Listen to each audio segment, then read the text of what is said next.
Okay, good day, dear students. Now today we are going to start with our lecture number 21 of our subject of psycholinguistics and sociolinguistics.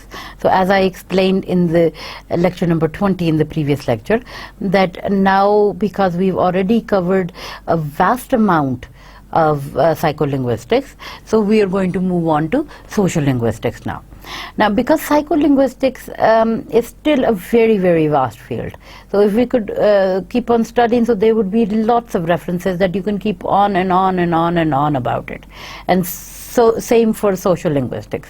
But because now we have to sort of divide both of these into one course, so for that reason then we have limited the material. So what we studied about psycholinguistics was going to be all of it. Now from now on, and the lectures coming forward from here would be all about sociolinguistics. Now in the start, if you remember, I gave you a description of in the first lecture, I gave you a briefing of sociolinguistics and psycholinguistics and what both of them were related to. Now, just like psycholinguistics, psycholinguistics was the study of the brain and how the thought processes language. Sociolinguistics was how language is affected or related, the relationship between language and society. So, let's start today with sociolinguistics now. So, any discussion of the relationship between language and society or of various functions of language in society should begin with some attempt to define each of these terms. So when we say that if we want to define a term of any of these a relationship between the language and society, we would start with the functions of language or the functions of language. We would try to define them in these terms. Now, let us say that a society is any group of people who are drawn together for a certain purpose or purposes. So, in a society, then we would say that it's a group of people. A society would be where a group of people are drawn together for any purpose or purposes. So a society could be related to people living in a close environment or an area, or it's more of our culture. So by such a definition, society becomes a very comprehensive concept. But we will soon see how useful such a comprehensive view is because of the very different kinds of societies we must consider in the course of various discussions that follow. So according to that, let's say that by such a definition, society would become a very comprehensive concept. And now we can see that trying to understand this view, we can say that there are different kinds of societies that we must consider for the course of various discussions that would follow now. So we may attempt an equally comprehensive definition of language. A language is what the members of a particular society speak.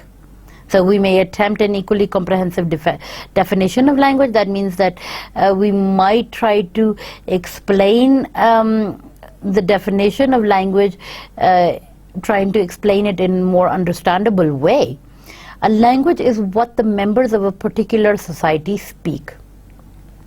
So, because it's related to the society, language would be defined as something that a particular society would be speaking. Like, for example, like in our society we would speak Urdu.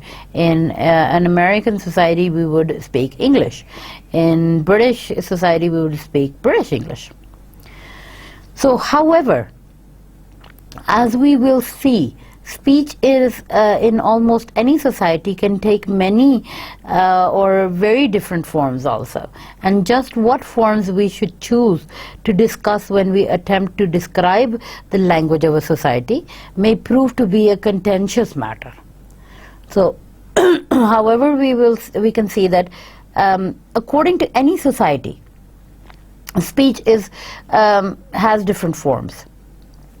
So just what form we should choose would be a matter of discussion, and we would try to attempt at in describing the language of a society, and it might prove to be a difficult matter. So sometimes too a society may be plurilingual. That is, many speakers may use more than one language. However, we can define language. Now, we should also note that our definitions of language and society are not independent. The definition of language includes in it a reference of society. So when we say that we should not note that our definitions of language and society are not dependent on each other, the definition of language would include in it a reference to the society. So I will return to this matter from time to time of how definition of language including it and giving it reference to the society. When two or more people communicate with each other in speech, we can call the system the communication that they employ a code. So that system of communication can be called a code when two or more people are communicating with each other. Now, in most cases, that code will be something we may also want to call a language. So we might want to call that a language also. We should also note that two speakers who are bilingual, that is, who have access to two codes, and who for one reason or another shift back and forth between the two languages as they converse by code switching, are actually using a third code. So one which draws on those two languages. So in a way we can say that two speakers, if they're bilingual, if they know two different languages, then it is easy to access the two codes.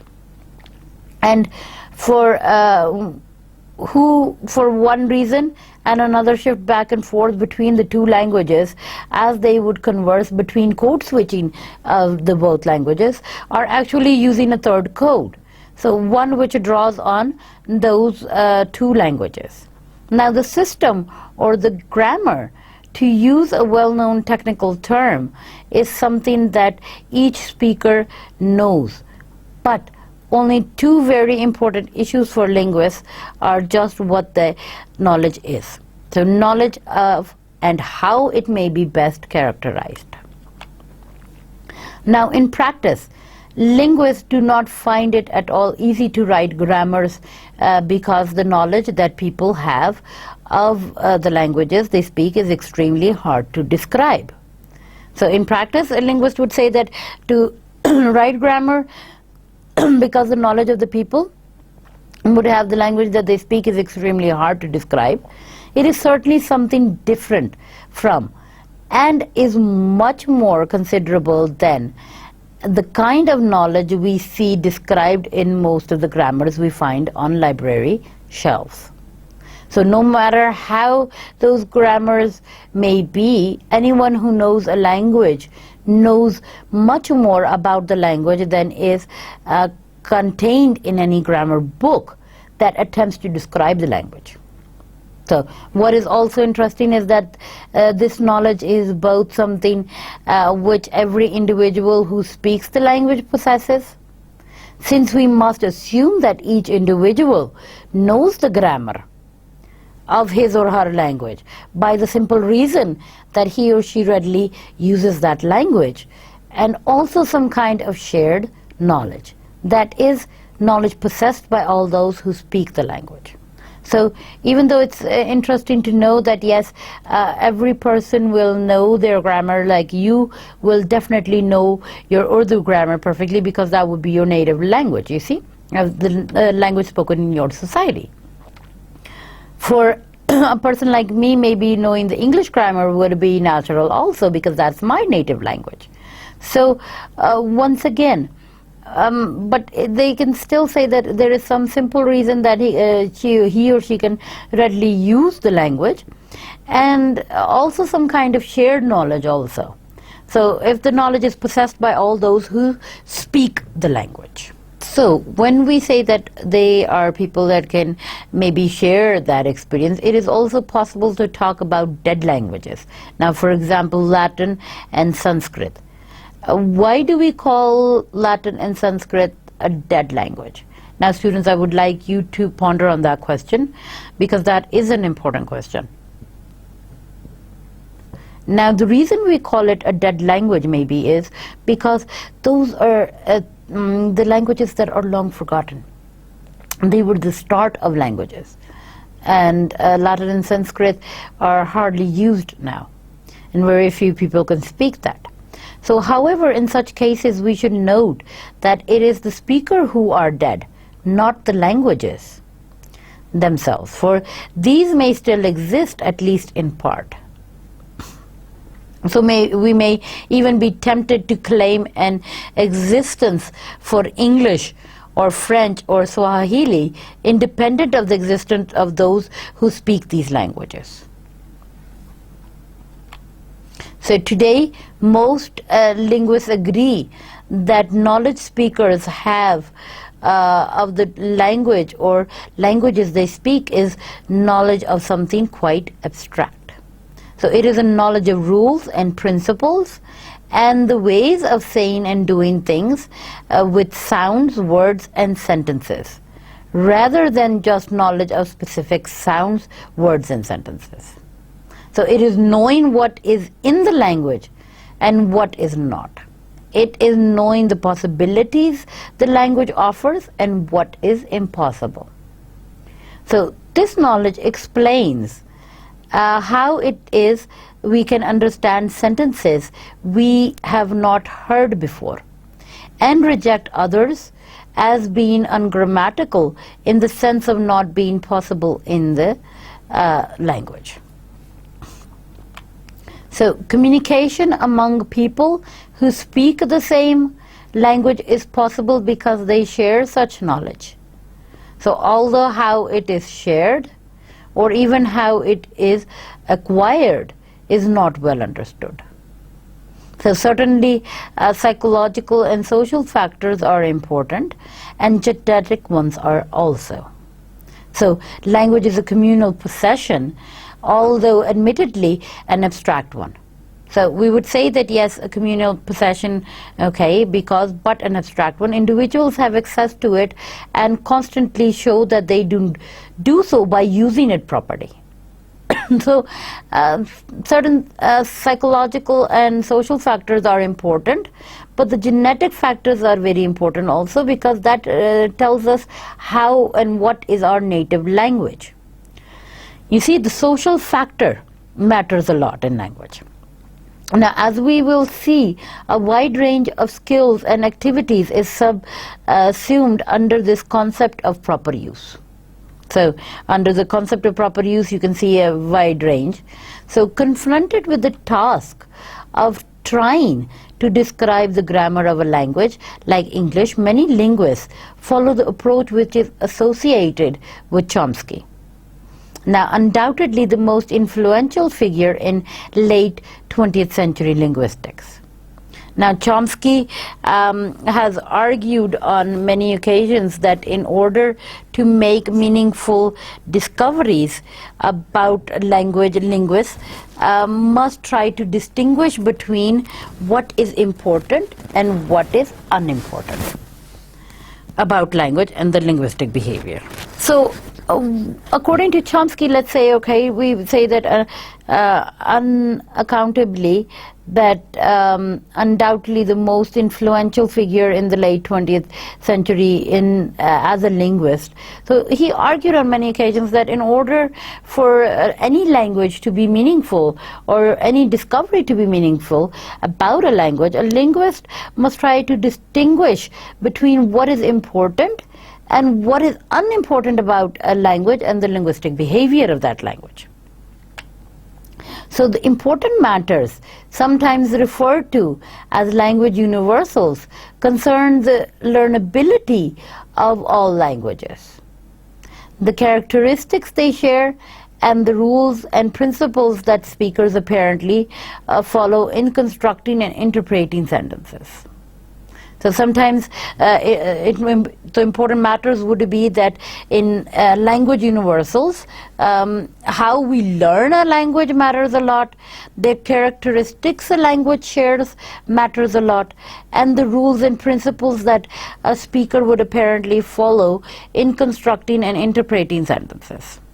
So the less important matters have to do with how individual speakers use specific utterances in a variety of ways as they find themselves in this situation or that. So it's all about how they would find the situation, and what do you think an individual speaker would use specific utterances in order for the variety of ways as they would find themselves in the situation in one way or another. So Chomsky has also distinguished between what he has called competence and performance. So he claims that it is the linguist's task to characterize what speakers know about their language. So according to him, a linguist's task is to realize what a speaker knows about their language. That is, for example, their competence, how competent they are, not what they do with their language. So not how they use the language, but if they are competent in the use of the language, and that their performance. So the best known characterization of this distinction comes from Chomsky himself, in words which have been extensively quoted. So the best known characterization of this distinction would come from Chomsky, and in words which would have been extremely quoted, extensively quoted. Now, linguistic theory is concerned primarily with an ideal speaker-listener in a completely homogeneous speech community.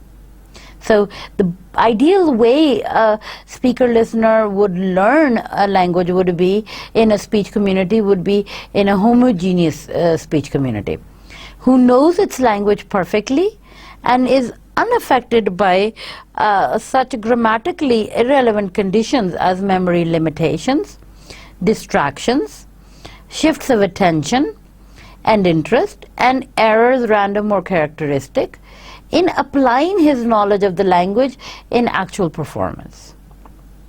So according to his theory, then they would say that whatever a person knows, or who knows its language perfectly, how they know the language perfectly and unaffected by any such grammatically irrelevant conditions, so they need to be competent in the language. Okay, but how they are competent in the language would matter according to, let's say, the distractions of created, or the memory limitations, or the shifts of attention and interest created, and errors, for example, random or characteristic, in applying his knowledge of the language in actual performance. So this seems to me to have been the position of the founders of modern general linguistics, and no cogent reason for modifying it has been offered. So maybe this would be the position of the founders who started studying the modern general linguistics, but there was no exact reason for modifying that had been offered or told. So to study actual linguistic performance, we must consider the interaction of a variety of factors, of which the underlying competence of the speaker-hearer is only one. Now, in this respect, study of language is no different from empirical investigation of other complex phenomena. So in this respect, a study of language is no different, because it's not any something that is different from the empirical investigation of any other complex phenomena. Now, from time to time, we will return to this distinction between competence and performance. So, however, now the knowledge we will seek to explain involves more than knowledge of the grammar of the language, for it will become apparent that speakers know or are in agreement about more than that. So, moreover, in their performance, they behave systematically, their actions are not random, and there is order. So knowing a language also means knowing how to use that language, since speakers know not only how to form sentences, but also how to use them appropriately. Now, there is therefore another kind of competence, sometimes called communicative competence, and the social aspects of that competence will be our concern now here. So, in discussions, Hames, in 1964, we would present the following two instances of behavior which the participants or speakers of Ojibwa, an American Indian language, describe as language behavior. So an informant told me that many years before he was sitting in a tent one afternoon during a storm, together with an old man and his wife, there was one clap of thunder after another. One clap of thunder, what does that mean? That means like they were having par bar bijli kadak rahi thi. So suddenly the old man returned to his wife and asked, "Did you hear what was said?" "No," she replied, "I didn't catch it." Now my informant, an acculturated Indian, told me he did not at first know what the old man and his wife referred to. It was, of course, the thunder. So, the old man thought that one of the thunderbirds had said something to him. He was reacting to the sound in the same way as he would respond to a human being, now whose words he did not understand. So the casualness of the remark and even the trivial character of the anecdote demonstrate the psychological depth and of the social relations with other than human beings that becomes explicit in the behavior of the Ojibwa as a consequence of the cognitive set induced by their culture. A white trader digging in his potato patch unearthed a large stone similar to the one just referred to. So he sent for John Duck, an Indian who was the leader of the Wabana, a contemporary ceremony that is held in a structure something like that used for the mid-weaving major ceremony, during which stones occasionally had animated properties such as movement and opening of a mouth. Now the trader called his attention to the stone, saying that it must belong to his pavilion. Now John Duck did not seem pleased at this. He bent down and spoke to the boulder in a low voice, inquiring whether it had ever been in his pavilion. According to John, the stone replied in the negative. Now, it is obvious that John Duck spontaneously structured the situation in terms that are intelligible within the context of Ojibwa language and culture. Now, I regret that my field notes contain no information about the use of direct verbal address. In other cases mentioned the movement of stone, opening of a mouth, but it may well have taken place also. So in the anecdote describing John Duck's behavior, however, his use of speech as a mode of communication raises the animate status of the boulder to the level of social interaction common to human beings. So, simply as a matter of observation, we can say that the stone was treated as if it were a person, not a thing, without inferring that objects of this class are, for the Ojibwa, necessarily conceptualized as persons. So, Himes argues that in general no phenomenon can be defined in advance as never to be counted as constituting a message.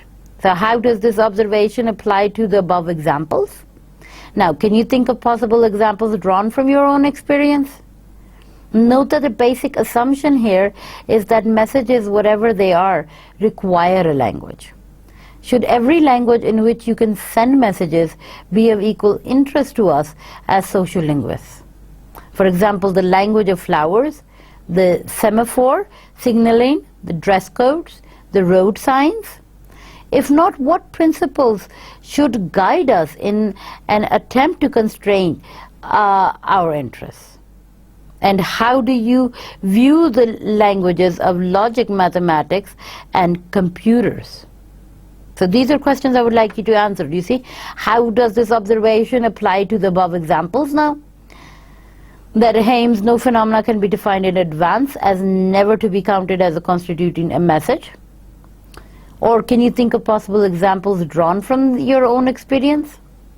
Note that the basic assumption here is that the message, whatever it says, so for example, the language of flowers, semaphore, signaling, dress codes, and road signs, does that matter a lot? Should every language in which you send messages be equal interest to us as sociolinguists? And if not, then what principles should guide us in an attempt to constrain our interests? And how do we view the languages of logic, mathematics, and computers? Now, what obstacles do you see in an attempt to define English as a language, when you consider that such a definition must cover all of the following and much more? So both Cockney and Jamaican English, the speech of 2-year-olds, fast colloquial speech, the language of formal written documents such as real estate transfers. Now, formulate expressions such as, how do you do, and it never rains but it pours. Completely novel sentences. That is, sentences that you have not heard or seen before. Just about any sentence in this book, and slips of the tongue like queer dean for dear queen. So, how do you do, and it never rains but it pours. Completely, this is a complete novel sentence. So, what kinds of abilities must you yourself have in order even to consider attempting such a task? So that's the question you want to put to yourself. So in social linguistics, variation. Now, how do we study variation in social linguistics? Now, the competence or the performance distinction just mentioned is one that holds intriguing possibilities for work in linguistics. But it is one that has also proved to be quite troublesome. So particularly when much of the variety we experience within language is labeled performance and then put to one side by those who consider competence to be the only valid concern of linguists. So the language we use in everyday living is remarkably varied. Now, some investigators believe that this variety throws up serious obstacles to all attempts to demonstrate that each language is truly a homogeneous entity, and that it is possible to write a complete grammar for a language which makes use of categorical rules. Now, rules which specify exactly what is and therefore what is not possible in the language. So everywhere we turn, we seem to find at least a new wrinkle or a small inconsistency with regard to any rule we might propose. So when we look closely at any language, we will discover time to time, again, that there is considerable internal variation, and that speakers make constant use of many different possibilities offered to them. Now, no one speaks the same way all the time, you see, and people constantly exploit the nuisances of language. They speak for a wide variety of purposes also. So the consequence is a kind of paradox. While many linguists would like to view any language as a homogeneous entity, and each speaker of that language is as controlling only a single style, so that they can make the strongest possible theoretical generalization. In actual fact, that language will exhibit considerable internal variation, and single style speakers will not be found, or if found will appear to be quite abnormal in that respect, if in no other. So a recognition of variation applies that we must recognize that a language is not just some kind of abstract object of study, it is also something that people would use. So can we really set aside at any point in our study of language this fact of use? Now, it is not surprising, therefore, that a recurring issue in linguistics in the recent years has been the possible value of linguistics that deliberately separates itself from any concern with the use and the users of the language. So, following Chomsky's example, many linguists have argued that we should not study a language in use, or even how the language is learned, without first acquiring an adequate knowledge of what language itself is. So first, what according to Chomsky, he wanted you to learn what language is, and then try to acquire a language or try to learn a different language. But first he wanted you to learn the base of what a language is and how a language is structured. Now, in this view, linguistic investigations should focus on developing this latter knowledge. Now, the linguist's task should be to write grammars that will help us develop our understanding of language, what it is, how it is learnable, and what it tells us about the human mind. So this kind of linguistics is sometimes referred to as theoretical linguistics, and it has claimed a privileged position for itself within the overall discipline of linguistics. So investigations of language use have little to offer us in such a view. So many sociolinguistics have disagreed, arguing that an asocial linguistic is scarcely worthwhile, and that meaningful insights into language can be gained only if such matters as use and variation are included as part of the data, which must be explained in a comprehensive theory of language. So such a theory of language must have something to say about the use of language. Now, this is the view I will adopt here. However, while doing so from time to time, I will voice some skepticism about the claims of other investigators that we should pursue certain ideological ends in investigating such use. Now, detachment and objectivity are essential requirements of serious scientific inquiry. So we will see that there is considerable variation in the speech of any one individual, but there are also definite bounds to that variation also. So no individual is free to do just exactly what he or she pleases so far as language is concerned. So you cannot pronounce words any way you please. You have to follow the pronunciation that is related to that language. So the inflect or not inflect words, such as nouns and verbs, arbitrarily or make drastic alterations in word order in sentences as the mood suits you. So if you do any of these things, the results will be unacceptable, even gibberish. Gibberish would mean senseless. Now, the variation you are permitted has limits, and these limits can be described as considerable accuracy. So individuals know the various limits or norms, and that knowledge is both very precise and at the same time almost entirely unconscious. So language is something that we unconsciously would know the basic norms and have the knowledge about it. So language would be that part of knowledge.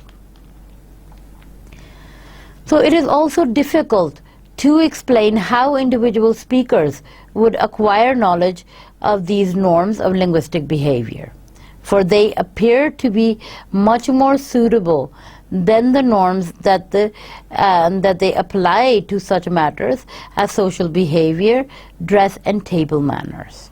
So this is another issue to which we will return from time to time also. The social norms of a person. It's not all about just the linguistic behavior, but how a person would matter as his social behavior would be his table manners. The way he dresses also matters. So our task will be one of trying to specify the norms of linguistic behavior that exist in particular groups, and then trying to account for individual behavior in terms of these norms.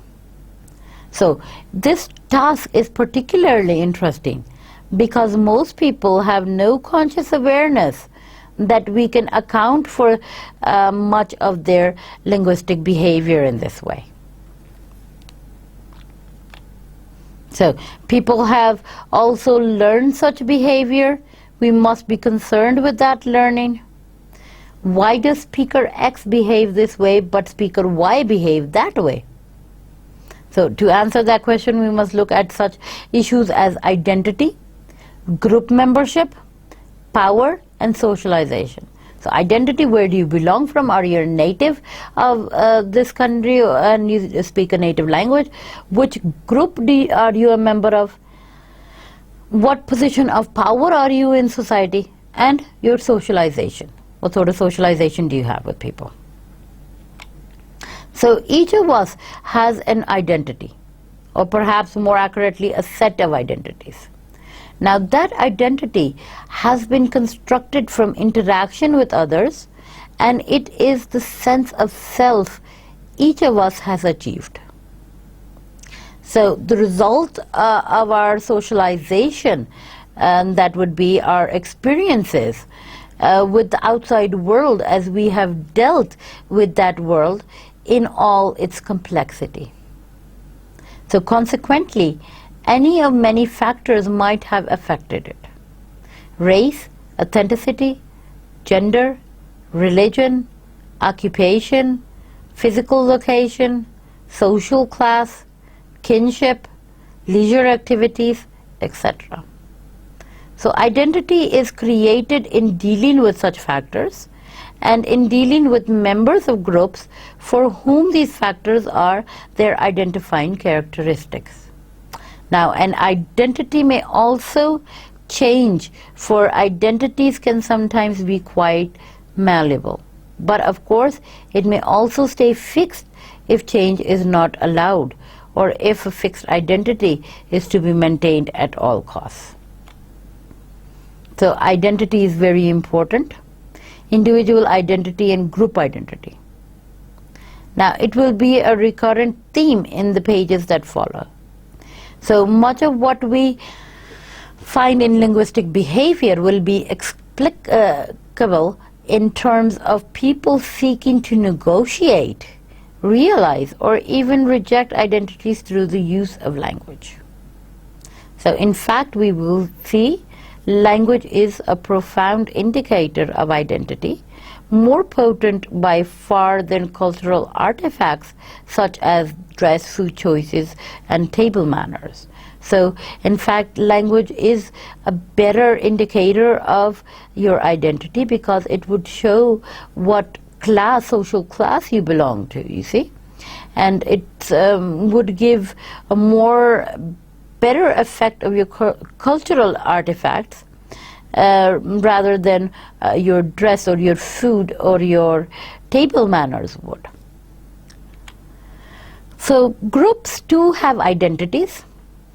They're ways of achieving a sense of solidarity among members, so we will be interested in the linguistic characteristics of both individuals and groups.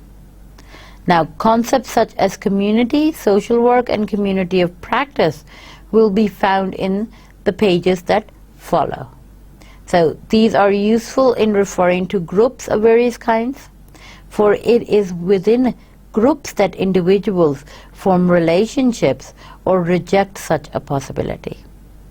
So however, groups, like individuals, are complex entities, so we must never forget that any reference made in the following pages to middle class, women, speakers of Haitian Creole, teenagers, etc., in reality subsumes a variety of individual identities, each in its own way, just as a complex or as the whole.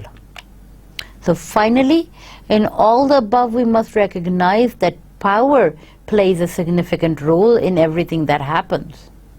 So some forces in society are stronger than others and produce real effects.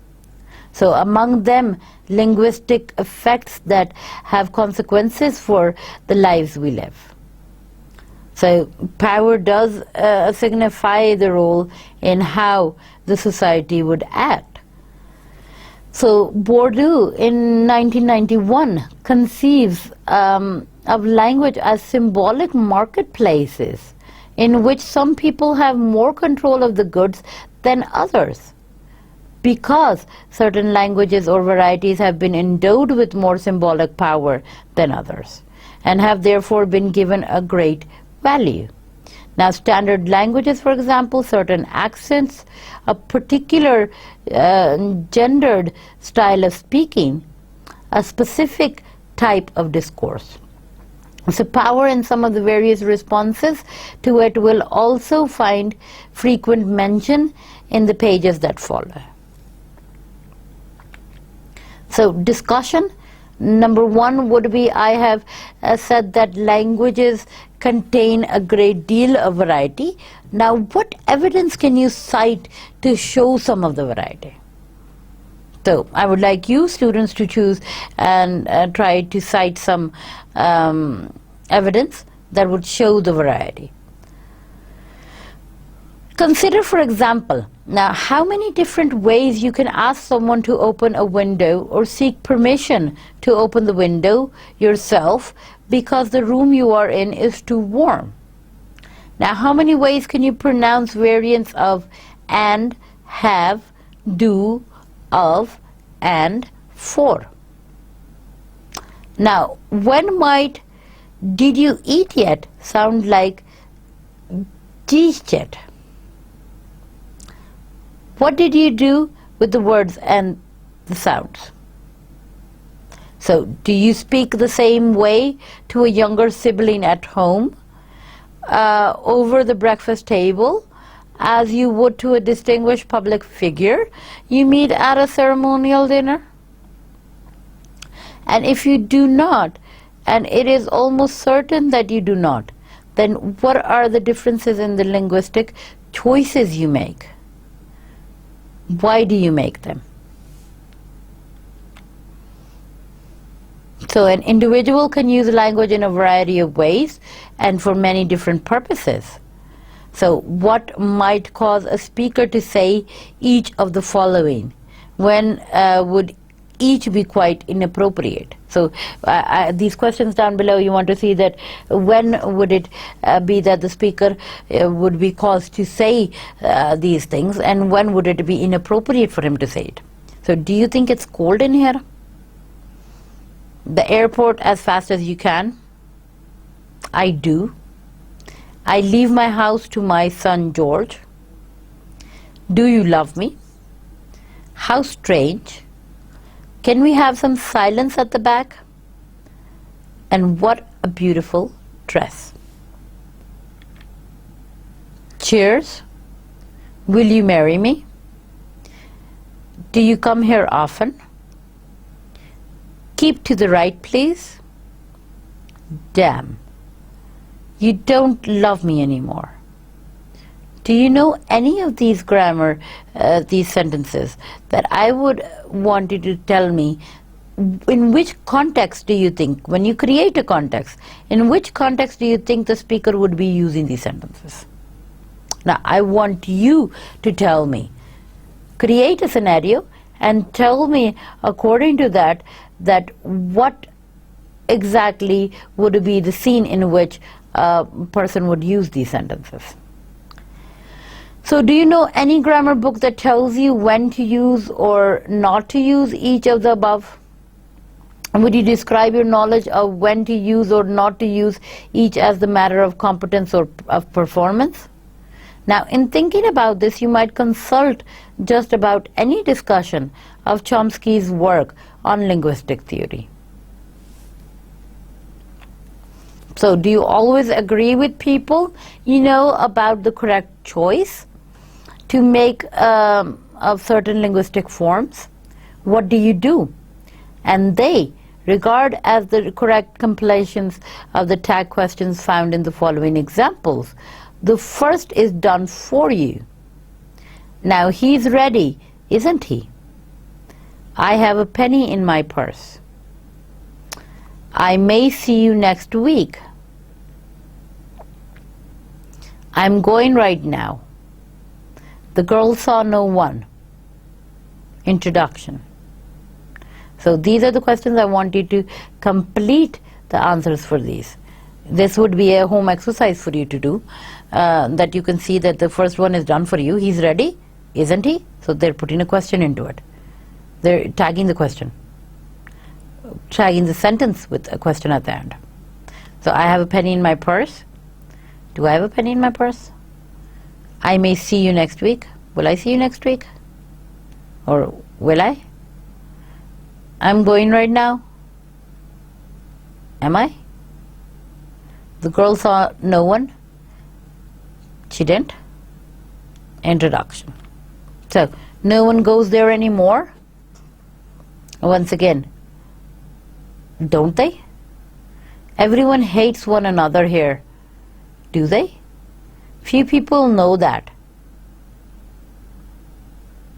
Few people don't know that. The baby cried. Did the baby cry? Now, either John or Mary did it. Did John or Mary do it? Each of us is going to go. So, are we, one of us, going to go? So, what kinds of difficulties do you find in completing this task? Now, what kinds of agreements and disagreements do you find when you compare your responses to those of others? What do the standard grammars have to say about correctness here? How would you advise an adult learning English as a foreign language concerning this particular problem? So describe some aspects of your own speech which show how it varies from the speech of certain other people you know. So do you pronounce words differently? Use different word forms, choose different words, or use different grammatical structures? So how do you view, that is, judge the speech of those who speak differently from you? How would you judge them? How would you know, how would you describe the aspects of your own speech? How do you know what aspects of your speech are correct and not? And how do you know that does it match other people's way of speaking or not? So do you pronounce words differently from other people? Would you use different word forms? Would you choose a different word? Or you use different grammatical structures? So how do you judge the speech of those who speak differently from you? So you tell me that how do you think the people who don't speak like you, how do you judge them? So Hudson in 1996 says that we may be impressed by the amount of agreement that is often found among speakers. So this agreement goes well beyond what is needed for efficient communication. So he particularly points out the conformity we exhibit in using irregular forms. For example, now went for the past tense to go, men as a plural of man, and best as the superlative of good. This irregular morphology is somewhat inefficient. So all it shows is our conformity to rules established by others. How conformist do you consider yourself to be so far as language is concerned? And what rules do you obey?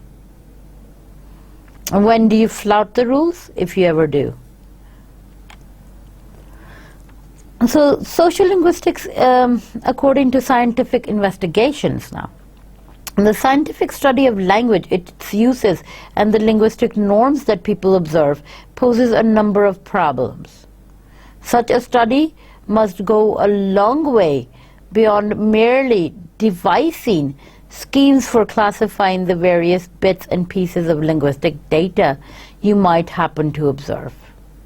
So that would be a rather uninteresting activity, a kind of butterfly collecting.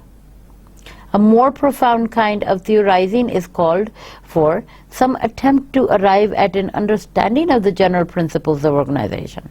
So that surely must exist in both language and the uses of language also. So it is just such an attempt that led Saussure in 1959 to distinguish between langue, group knowledge of language, and parole, individual use of language.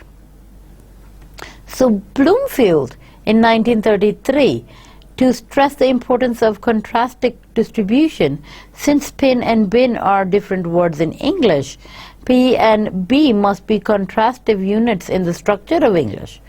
So Pike in 1967, to distinguish between emic and ethic features in language, P and B are contrastive, therefore emic and units, but the two pronunciations of P in pin and spin are not contrastive, therefore etic.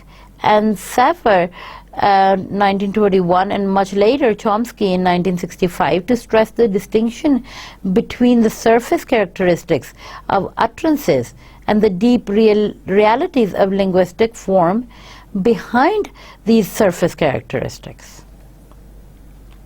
So a major current linguistic concern is with matters such as language universals. For example, the essential properties and various typologies of languages. So C. Comrie in 1989 and Cook and Newson in 96. So the factors that make languages learnable by humans but not by non-humans, you can see Pinker in 1994, and the conditions that govern such matters as linguistic change, you can see Lebov in 1994 and McMahon in 1994. So there is not just one way to do linguistics, although it is true to say that some linguists occasionally behave as though their way is the only way. It is actually quite possible for two linguists to adopt radically different approaches to both language and linguistic theorizing in their work, while still doing something that many consider to be genuine linguistics. So perhaps nowhere can such differences be approached, be better observed than in attempts to study the relationship of language to society. So such attempts cover a very wide range of issues and reveal the diversity of approaches. So different theories about what language is, different views of what constitute the data and the relevant to the specific issues, different formulations of research problems, different conceptions of what are good answers and significance or interest of certain findings, and the generalizability of the conclusions, and different interpretations of both the theoretical and real world consequences of particular pieces of research. That is what they call us about the nature of language, or indicate we might do to change or improve the human condition. So a discussion would lead to that, find out what you can about Saussur's distinction between langue and parole, and about Pike's ethic or epic distinction. So how might these distinctions relate to any study of language in use in society? Now, Bloomfield's view on contrastive distribution are very important. So be sure you know what is meant by the concept of contrast in linguistics.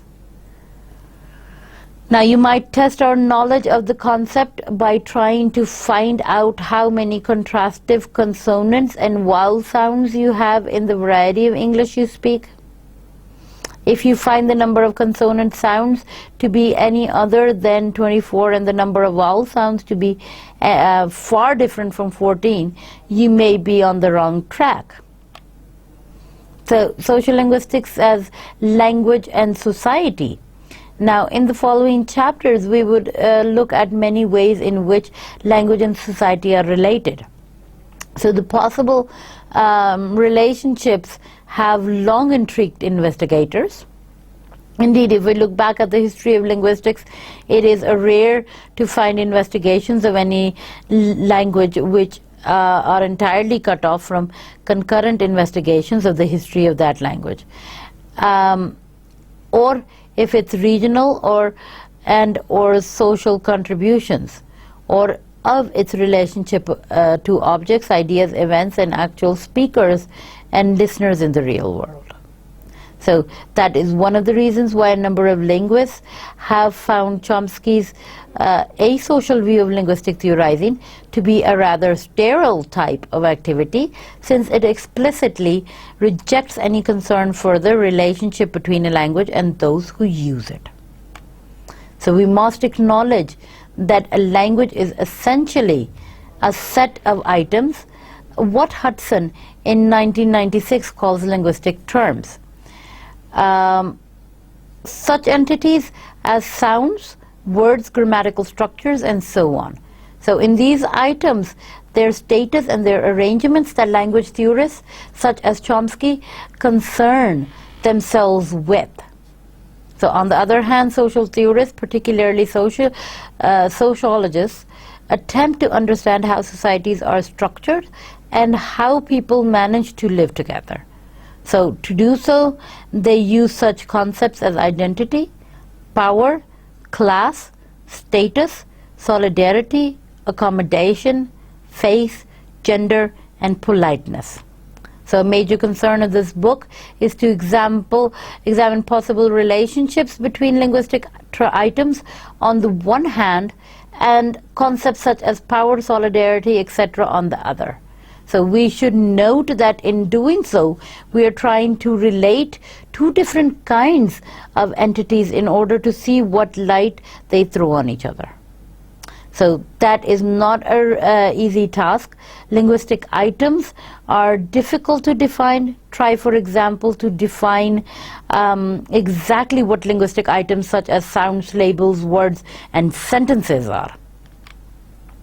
So then try to define precisely what you understand by such concepts as social, class, solidarity, identity, faith, and politeness. Now finally, try to relate the two sets of definitions within some kind of theory so as to draw conclusions about how items in these two very different classes relate to each other. So do all this while keeping in mind that languages and societies are constantly changing. The difficulties we confront are both legion and profound. So dear students, what I would like to say is that today we have studied the concept of social linguistics, and what we have learned today is how language relates to society. So what we want to see is the connection between that and how social class varies also. So what I would like you to do is ponder these questions. I would like you to do them as exercises also, and that would improve your ability to understand the concept of social linguistics. So take care of yourself, and I will see you in the next lecture. Thank you.